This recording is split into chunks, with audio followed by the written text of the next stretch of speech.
حجیت حدیث اس پر تو مستقلاً علماء کرام کی کئی کتابیں یہ لکھی گئی ہیں، انہوں نے لکھی ہیں، جیسے علامہ جلال الدین سیوطی شافعی رحمۃ اللہ تعالی علیہ نے مفتاح الجنہ کے نام سے ایک کتاب لکھی فی الاحتجاج بالسنہ، جس میں آپ نے احادیث مبارکہ کے حجت ہونے پر تفصیل کے ساتھ گفتگو فرمائی ہے۔ حدیث مبارکہ یہ حجت ہے، ہر مسلمان جو دین متین کو سمجھنے والا، دین متین پر چلنے والا ہے، وہ اس بات کو بخوبی جانتا ہے۔ قرآن مجید فرقان حمید کو آپ پڑھتے چلے جائیں، آپ کو ایک نہیں 20 مقام پر نبی پاک صلی اللہ تعالیٰ علیہ وآلہ وسلم کی سنت مبارکہ، آپ کی احادیث طیبہ کا حجت ہونا، دلیل ہونا، یہ ملتا چلا جائے گا۔ مثال کے طور پر اللہ پاک قرآن مجید فرقان حمید میں ارشاد فرماتا ہے قل اطیعوا اللہ والرسول، اے محبوب آپ خود ارشاد فرما دیجئے کہ اللہ کی اطاعت کرو اور رسول کی اطاعت کرو۔ تو رسول کی اطاعت کس طرح ہوگی؟ جو نبی پاک صلی اللہ تعالیٰ علیہ وآلہ وسلم نے ارشاد فرمایا کہ اس پر عمل کرو، اور جس سے نبی پاک صلی اللہ علیہ وسلم نے منع کیا کہ اس سے رکو، تو اس پر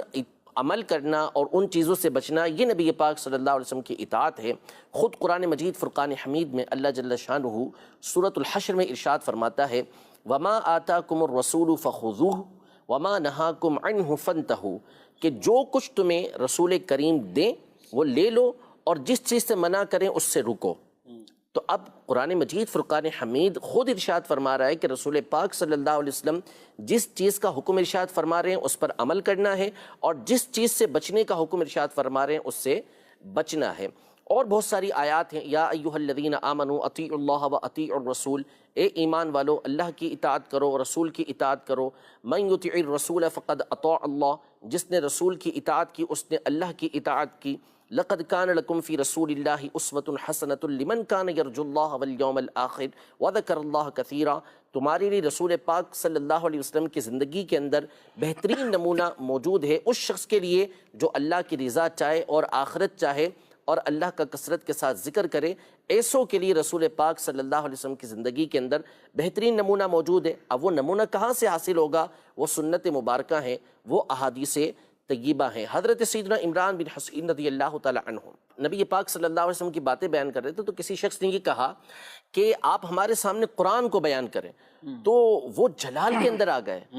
اور فرمایا کہ میں تمہارے سامنے تمہارے نبی علیہ السلام کی باتیں بیان کر رہا ہوں، ذرا مجھے بتاؤ